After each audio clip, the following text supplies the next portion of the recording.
Have you ever wondered how a single dollar of government spending can grow into more than a dollar of economic output? Let's dive in. The fiscal multiplier measures the impact that a change in government spending has on the total economic output of a country. Economists often look for a multiplier greater than 1.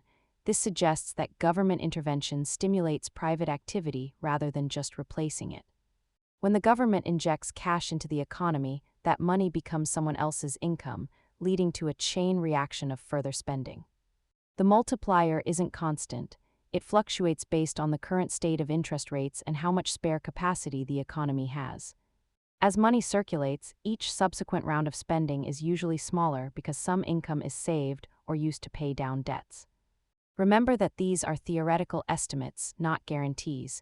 Real-world outcomes depend on complex human behavior and global market conditions. Understanding these mechanics helps you better grasp economic headlines. If you found this helpful, subscribe for more money basics.